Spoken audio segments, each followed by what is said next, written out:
বিসমিল্লাহির রহমানির রহিম।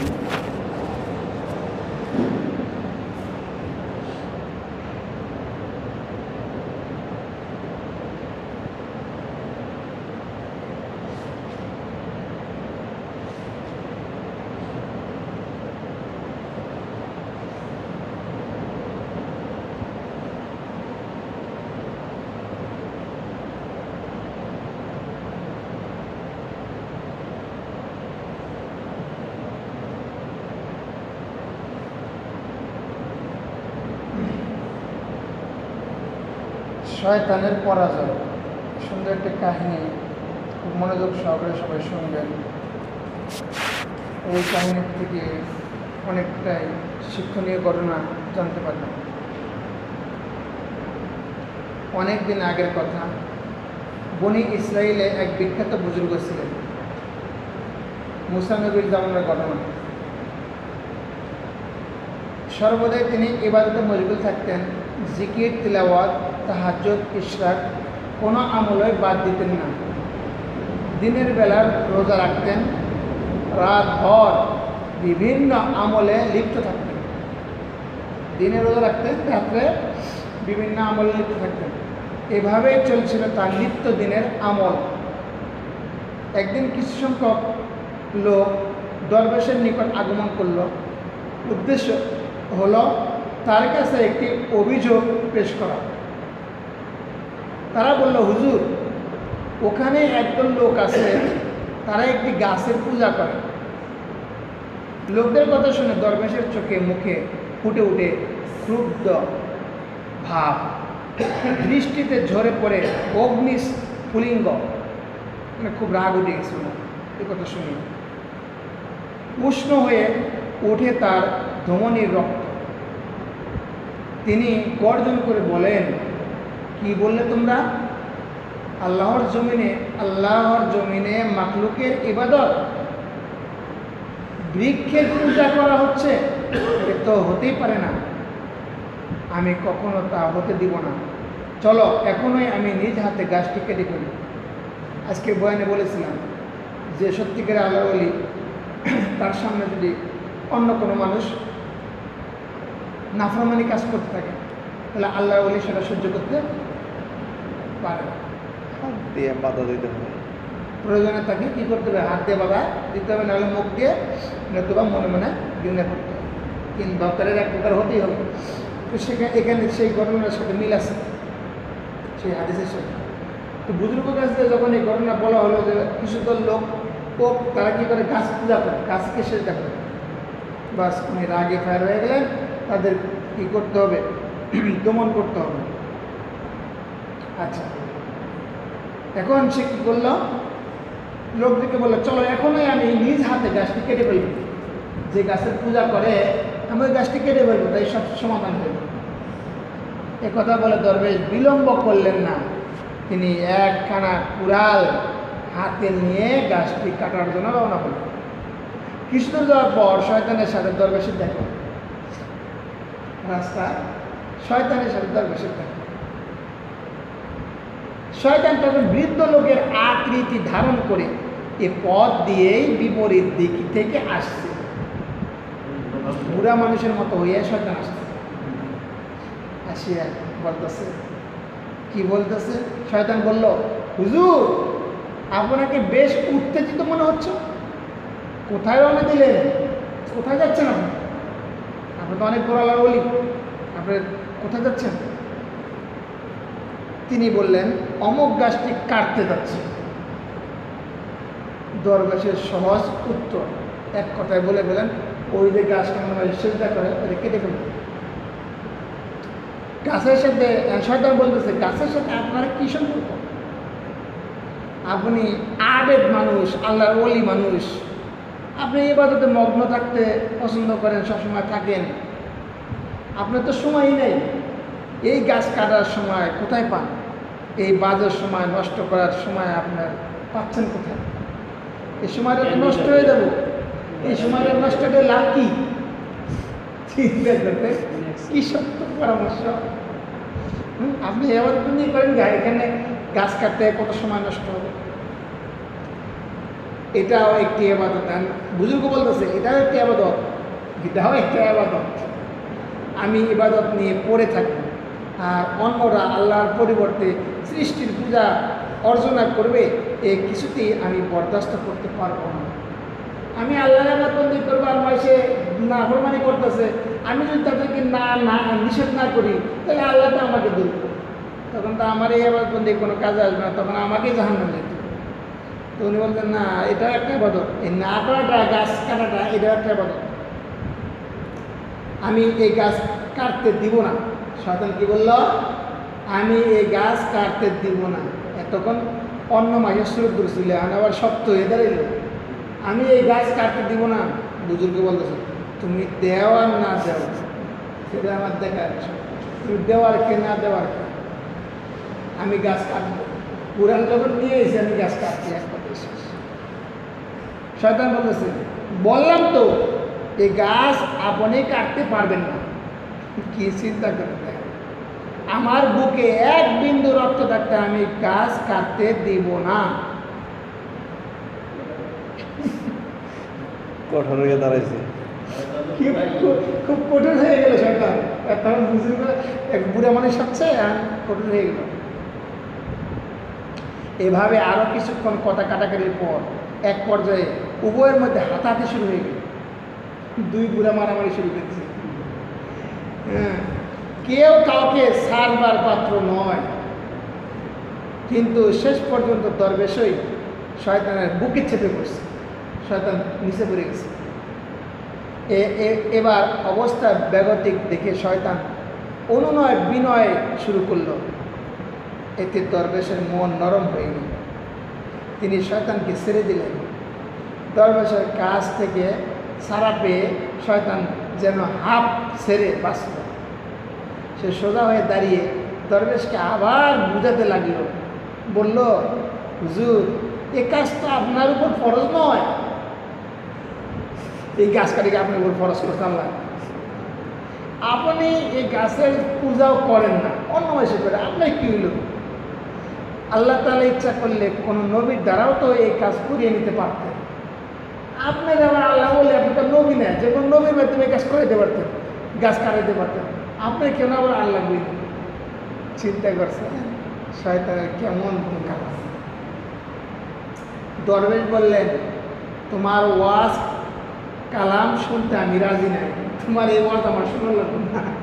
তাহলে বুঝা গেল শয়তান ওয়াজ করে, মানুষকে বুঝায়। আচ্ছা তুমি যাই বলো না কেন, গাছ কাটা থেকে কিছুতেই আমি বিরত থাকবো না, গাছ আমি কাটবো। আমার আবার উভয়ের মধ্যে মোকাবেলা শুরু হয়ে গেল। শেষ পর্যন্ত পরাজয়ের জ্ঞানী শয়তানকেই বহন করতে হলো। আবারও পরাজয় গ্রহণ করলেন শয়তান, সে কিছুতেই দরবেশের সাথে পেরে উঠল না। দরবেশ পূর্বের ন্যায় তার বুকের উপর চড়ে বসল। এ পর্যায়ে শয়তান একটি নতুন কৌশল অবলম্বন করলেন। দুইবার পাঁচ হাত ধরতে পারে নাই, এবার তিনি অন্য কৌশল অবলম্বন করতেছেন যে কীভাবে দরবেশকে কি করা যায়, মন গলান যায়। কারণ সে বুঝলো শক্তির জোরে কোনো অবস্থাতে দরবেশকে কাবু করা যাবে না, কারণ সে অনেক বেশি শক্তিশালী আমার থেকে, ইমানের শক্তি, বুঝলেন নাই? সে বলল দরবেশ সাহেব এবার একটি আপোষের মধ্যে কথা শুনুন। এবার আপোষের কথা, কেন মারামারি নেই, আশা করি আপনি তা কবুল করবেন এবং খুব ভালো মনে হবে। সে বলতে লাগলো জনাব আপনি একজন গরিব মানুষ, দরবেশটা ছিল গরিব মানুষ। তো শয়তান বলতেছে আপনি হলেন একজন গরিব মানুষ, অভাব অনটন সবসময় আপনার লাগেই থাকে। দরবেশগিরি করতে করতে আল্লাহর ইবাদত করতে করতে তো ব্যবসা বাণিজ্য সব ছেড়ে দিচ্ছে, তারপরে সবসময় অভাব অনটন লেগেই থাকে। কখনো না খেয়ে আপনি উপোস থাকেন, ছেলে মেয়েরা কত কান্নাকাটি করে আমি দেখি, কেমন সুন্দর করে বুঝাচ্ছে। তাদের কান্নাকাটি আপনাকে অস্থির করে দিলে, ছোটো বাচ্চারা কান্নাকাটি করছে, খাবার পাইতেছে না, টাকা পয়সা নাই, অস্থির করে দিতেছে। এমন অবস্থায় আপনার আর্থিক সচ্ছলতা অনেক প্রয়োজন, অনেক প্রয়োজন আপনার আর্থিক টাকা পয়সা। আমি আপনার নিকট প্রতিশ্রুতি দিচ্ছি যে প্রতিদিন 3টি করে স্বর্ণ মুদ্রা আপনার মাথার নিকট দেখে আসবেন। আপনার বাড়িতে যে 3টা স্বর্ণের টাকা আপনার বাড়িতে প্রতিদিন আমি রেখে আসবো, মানে আপনার নিজের কষ্ট না হয়, আপনার বিবাচ্চার কষ্ট হয়, আপনি এবার দুই করবেন, বইবে, কোনো সমস্যা নেই। আপনি তা দ্বারা নিজের প্রয়োজন মিটিয়ে অন্যেরও অনেক উপকার করতে পারবেন। স্বর্ণের টাকা একটা বিক্রি করে অনেক রেখে দেবেন, আর প্রতিদিন 3টা করে দেবেন। গাছ কেটে লাভ কি? গাছ কেটে লাভ কয়টা পাবেন? পেয়ে পাবেন না, কী লাভ?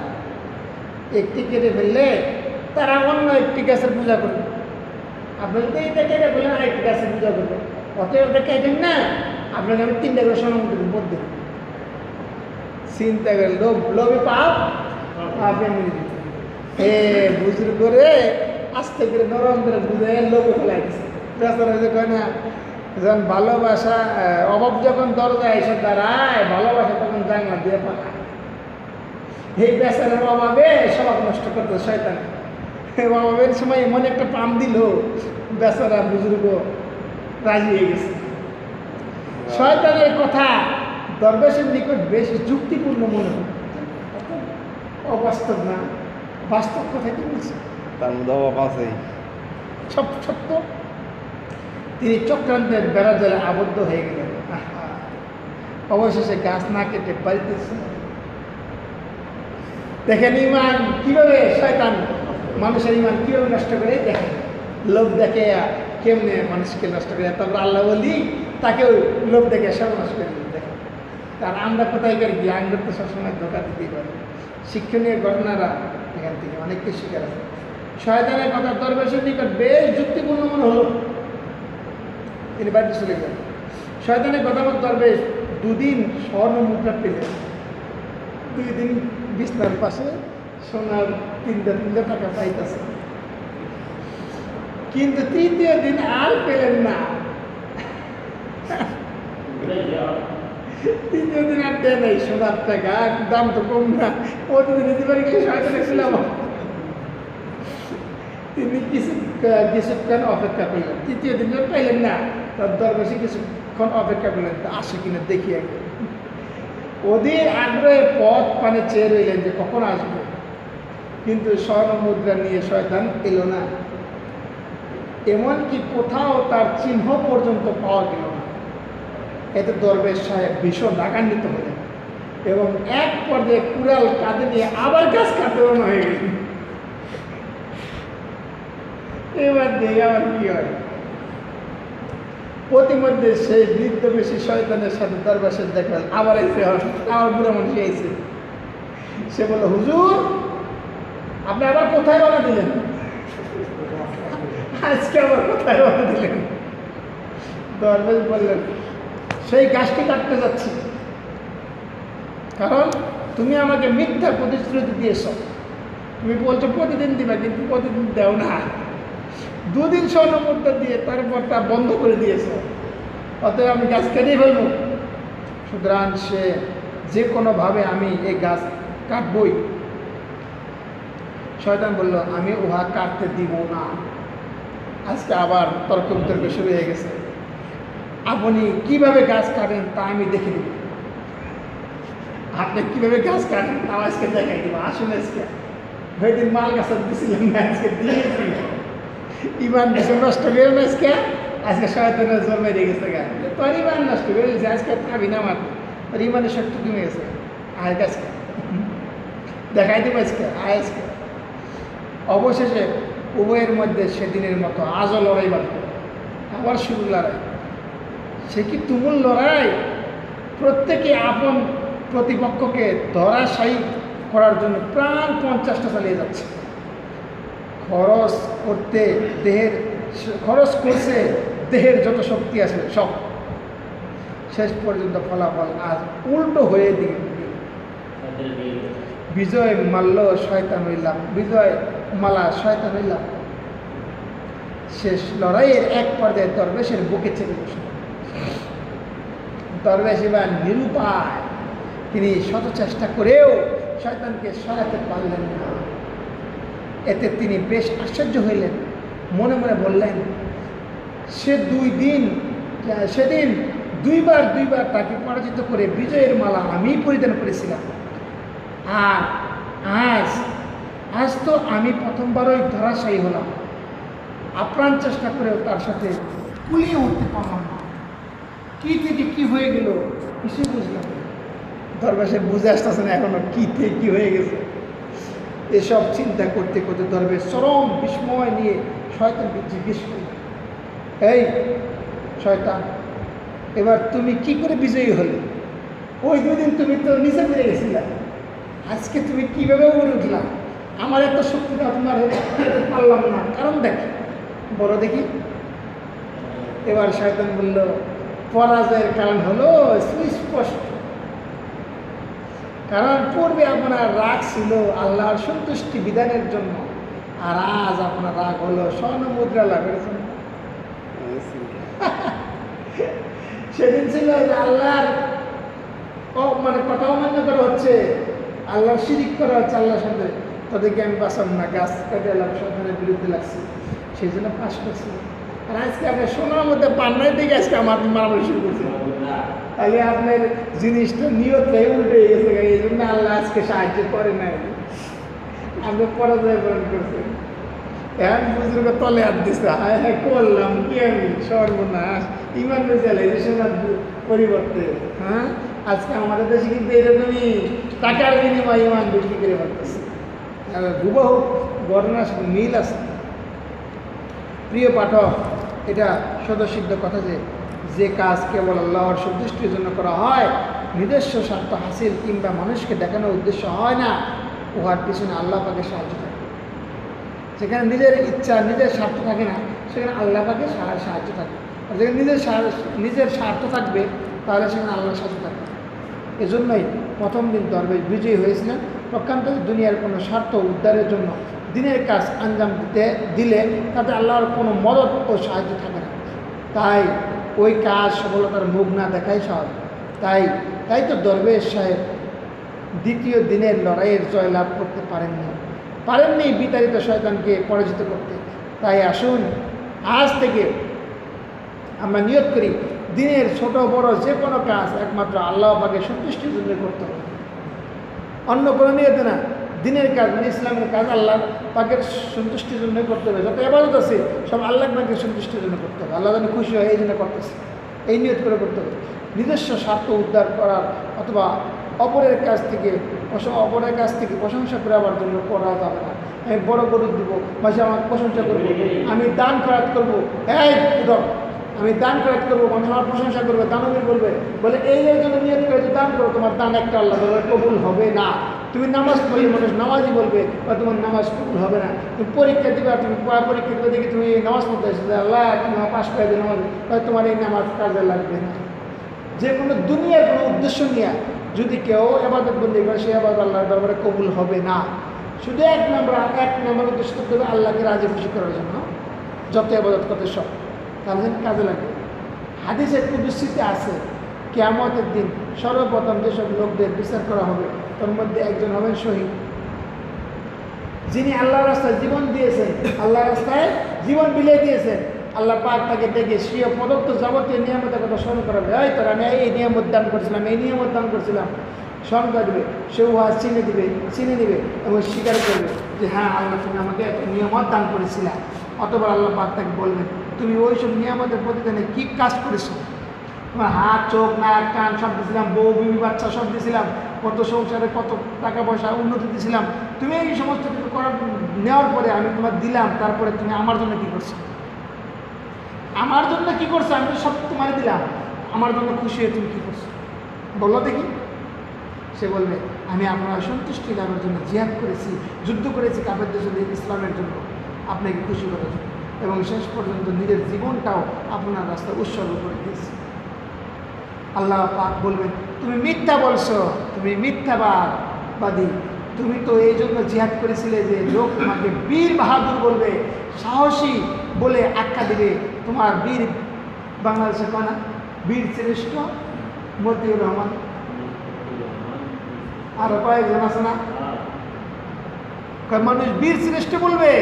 এই জন্য তুমি জিহাদ করেছিলে, এই জন্য যুদ্ধ করে তোমার জীবন দিয়ে দিছ, এখন তো তোমার কথা মানুষ বীর শ্রেষ্ঠ বলছি, তুমি এত বড় সাহসী বীর বলছে, হ্যাঁ তুমি মাইসে কইছে যে তুমি আর মাইসের কাছ থেকে সব নাও, মাইসের কাছ থেকে তুমি জান্নাত নাও, আমি আল্লাহ তোমাকে জান্নাতে দেবো না সব সর্বনাশ। জীবন দিচ্ছি তারপরেও কামবো না, আল্লাহ বলছে মৃত্যু মানুষের যে নিয়তকে তুমি যুদ্ধ করছিলে মানুষ তোমাকে বলছে বীর শ্রেষ্ঠ, তুমি বীর বীর বাহাদুর, আমার কাছে তোমার কোনো মূল্য নেই। আহা, তার অতবার তাকে আদেশ শোনানো হবে এবং টেনে হেসে অতমুখী করে উপর করিয়া জাহান নামে নিক্ষেপ করা হবে। এই লোকটাকে জাহান নামে নিক্ষেপ করা হবে। তো সহজ না গো। আচ্ছা আচ্ছা আচ্ছা, ঠিক আছে ইনশাআল্লাহ। বাস তাহলে এই যে ঘটনাটা আমরা বললাম, এই ঘটনাতে আমরা কি বুঝতে পারলাম? আর বড় হলে 5টাই কমার ছিলেন, একটু বলে দেন। হ্যাঁ বলে দিচ্ছি। তাহলে এই যে দরবেশ হতে গেলে, আল্লাহ বলে হতে গেলে কটা কাজ করতে হবে? 5টা। 1 নম্বর, আল্লাহ ওয়ালাদের সহবত অবলম্বন করতে হবে। অর্থাৎ যারা আল্লাহ প্রিয় বান্দা, আল্লাহর সাথে সম্পর্ক আছে, আল্লাহ প্রিয় বান্দা, এই ধরনের লোক যারা আল্লাহর হুকুম সবসময় মানিয়ে চলে, নবীর তরিকার মতো চলে, হক কথা বলে, বেহক চলে না, এই ধরনের মানুষদের সাথে সম্পর্ক রাখতে হবে, ঘনিষ্ঠ সম্পর্ক। একে বলে সহবত, মানে ওই আল্লাহ ওই লোকদের সাথে কী করতে হবে? আলেম ওলামাদের হক্কানি আলেম ওলামা, তাদের সাথে সম্পর্ক রাখতে হবে, ঘনিষ্ঠ সম্পর্ক রাখতে হবে। তারা যা বলবে সেইভাবে চলতে হবে, তাদের কথা মতো চললে হ্যাঁ তাহলে আল্লাহ বলি হওয়া যাবে। এটা 1 নম্বর কাজ। 2 নম্বর কাজ, সকল প্রকার জাহেরি ও বাতেনি গুনাহ থেকে বাঁচতে হবে। যত প্রকারের গুনাহ আছে, ছোট হোক বড় হোক, সকল প্রকারের গুনাহ থেকে নিজেকে বাঁচাইতে হবে। কোনো প্রকারের গুনাহের ভিতরে লিপ্ত হওয়া যাবে না। কঠিন না, বাঁচতে পারলে সোজা, যে বাঁচতে পারবে তার জন্য সোজা, আর যে না বাঁচতে পারবে তার জন্য খুব কঠিন। পর্দা করা কি কঠিন! যে বেটি পর্দা করে এই বেটির জন্য একবার পর্দা করে সোজা, পর্দা ছাড়া 1 সেকেন্ড থাকতে পারে না। আর যে বেটি পর্দা করে না এর জন্য ও বাবারে কঠিন, পাহাড় সমান। ঠিক আছে, তো যে ব্যক্তি গুনার থেকে বাঁচে থাকে তার জন্য একবারে কথাটা সোজা, এটা আলহামদুলিল্লাহ ভালো কথা, আমি গুনার কাছে যাই। আর যে বেটা বাঁচে না এবারে ও কী কয় না, ছোটো গুণা হোক বা বড় গুণা হোক, সব গুণাতে বাঁচতে হবে, মারাত্মক জিনিস। এটা কীভাবে সম্ভব? গুনার ভিতরে থাকলে আল্লাহ ওলি হওয়া যায় না। আল্লাহ ওলি মানে আল্লাহ বন্ধু, ওলি মানে বন্ধু। আল্লাহর বন্ধু তো আল্লাহ ওই রকম লোককে বানাইবে যার ভিতরে পরিষ্কার, যার ভিতরটা পবিত্র, তাকে আল্লাহ টান মেরে নিয়ে কো আয় তোরা আমি আমার বন্ধু বানিলাম, তুই আমার পক্ষে। আর ভিতরে কালা দাগ, জায়গা বন্ধুর উপযুক্ত এখন হস সব পরিষ্কার করতে হবে। তাওবাতুন নাসুহা করে, পবিত্র বানিয়ে পরিষ্কার বানিয়ে একবার তারপরে আসন লাগবে। আল্লাহ দরবারের সামনে আসলে ঘরের দরজা খুললে আল্লাহ বকিবেন না, নিন একই বলা গুনাহ ছাড়তে হবে। তওবা। 3 নম্বর, গুনাহের উপকরণ থেকে দূরে থাকতে হবে। যেই সকল জিনিসের মাধ্যমে গুনাহ হতে পারে, সম্ভব, বিশ্বাস যেটার মাধ্যমে গুনাহ হবে, এখানে গেলে আমার গুনাহ লিপ্ত হতেই হবে, এই কাজটার দ্বারা, এই জিনিসটার দ্বারা আমার গুনাহ হবে, ওই রকম জিনিস থেকে দূরে থাকতে হবে। টিভি ঘরে রেখে দিচ্ছি, বুঝো দেখি না, ঘরে রেখে দিচ্ছি, লাইন টাইন এখন দিই না, লাইন দিই না, বেশি বেশি শুধু খবর। আবার কিছুদিন পরে ইসলামিক চ্যানেলগুলো দেখা যাবে না, মানে একটু করে অল্প অল্প করে বাড়তেছে। প্রথম দিন করে নিল টিভি দেখি না, রয়ে গেছে। দুদিন পরে বলল খবর দেখা যাবে না, তারপরে আসবে। আচ্ছা মহিলারা যখন খবর শুনবো না, খবর ওই সময় ওই দিক তাকাবো না, খালি শুনবো, কান্দা শুনবো। আর পুরুষরা যখন ওই পুরুষটা দেখা যাবে, সমস্যা দেখবো তখন থেকে। কদিন মানে হুজুর আওয়াজ করে, আর হুজুর আওয়াজ শোনা যাবে না, তাহলে ওয়াজ শুনি। হ্যাঁ, এরপরে ইসলামিক মেলা চ্যানেল আছে, সৌদি আরবের দেখায় এগুলো দেখে বুঝুন। এরপরে কিছুদিনের পরে বুঝুন কেমন করে মন নিয়ে দিক সেদিক আবার যাওয়ার ওই শয়তানের তাকে কি করতেছে, আস্তে আস্তে কয়েল দিতেছে, সোনার কয়েল দিতেছে, আস্তে আস্তে সোনার কয়েল দিতেছে, প্রথম দিন একটা দিতেছে, তারপরে আর ব্যবহার এইভাবেই ধোকা দেয়, এইভাবে মানুষ ঠিক করে ধোকা দেয়। তাই আমার দুদিন পরে বলে তুমি আর আমি মিলেছিলে দেখি, কথা বুঝেন নাই। এইভাবে আস্তে আস্তে সব এখন ইনি বললো যে 3 নম্বরে বললো গুনাহ হতে পারে, এরকম কোনো উপকরণ থাকলে সেগুলোর থেকে দূরে থাকো, কারণ ওটা যদি তোমার কাছে থাকে তোমার মনে চাইতে পারে। ঠিক আছে, এক জায়গায় নাচের অনুষ্ঠান করছে, অনুষ্ঠান নৃত্য, ওই জায়গায় গেলাম আমি, ওই জীবনে ফিরে আসা চাই সম্ভব। সবাই এখন আপনি দেখতেছে। 10টা বন্ধু একবারে মদ খেতেছে, আপনি যতই না খান, একদিন খেলেন না, 2 দিন খেলেন না, 3 দিন খেলেন, একদিন না একদিন বন্ধুরা জনকে খাওয়াই দিলে একটা বাঁচা সম্ভব হবে না। এই জন্যে বলছে যেখানে গুনার যন্ত্রপাতি থাকবে সে যন্ত্রপাতি থেকে তুমি দূরে থাকো, নয় তুমি ওইগুলোর কাছে থাকলে তুমি গুনায় লিপ্ত হবাই। এই এখানে কী বাজা ডাক দোল বাজা, এখন আমি ভালো মানুষ অনুযায়ী বসে রয়েছি, বসে থাকলেও তো ওরা যখন গান শুরু করবো তখন কি আর আমি ওখানে বাঁচতে পারবো, কারণ আমার কান্দাও গানটা ঢুকলে আর ঢুকলে আমিও গুণের ভিতর লিপ্ত হইলাম। হেরা মজা করে শুনতেছে, আমিও তো শুনতেছি, আমি তো একটু দূরে বসে আমার ভালো লেগে যাবে, তাই না? তাই এই জন্য গুণার উপকরণ থেকে কী করতে হবে, নিজেকে নিজে বাঁচানোর চেষ্টা করতে হবে, কারণ ওখানে থাকলে হয়েই যাবে, শয়তানের দোকান দিয়েই ফেলবে, এই জন্য ওখান থেকে বসতে হবে। তাহলে যে বুজুর্গঞ্জ অত সহজ না। কঠিন কাজ দিলেন আপনারা। 4 নাম্বার, কোনো আল্লাহ আল্লাহর পরামর্শ অনুযায়ী দৈনন্দিন কিছু জিকির আজকার করতে হবে। আল্লাহওয়ালা মানুষ যারা হক্কানি আলেম ওলামা, হক্কানি পীর, এরকম হক্কানি আলেম ওলামা, হক্কানি পীরদের কাছে যে পরামর্শ নিতে হবে, এটা তো প্রথমেই বললে যাইতে হবে, 1 নম্বরে বলছি। এখন বললে তাদের কাছ থেকে সবক নিতে হবে, হুজুর আমি কী করলে গুনার থেকে বাঁচতে পারবো, এরকম ধরনের কিছু কাজ আমাদের শিক্ষা দেয়, যেন আমি গুনার থেকে অতি তাড়াতাড়ি কী করতে পারি, নিজেকে নিজে বাঁচাইতে পারি সহজভাবে। তখন উনি যে কোনো কিছু পদ্ধতি শিখাই দেবে, এইভাবে চলো, এইভাবে চলো, এই জিকির করো, এইটা করো, এটা এই আমলটা করো, তাহলে দেখবে ইনশাআল্লাহ আল্লাহ তোমার পরিবর্তন করবে। বাস তখন ওই সমস্ত আমলগুলা করতো। এই যে আকাশটা শুনবো না, কারণ চিন্তা করতে বুঝলি না কী কইতা শুন, বুঝলে না কী কইতা শুন, আর না হলেই না পরিবর্তন যদি এসে পড়ে, যদি এসে পড়ে আমল যদি করে ভালো হুজুর যাই কন তাই কন, আমার কথা কন না জানি, কারণ আমার মনে চাবো না আমি করবো না, কারণ আমার মনে যাওয়া চান দেখি।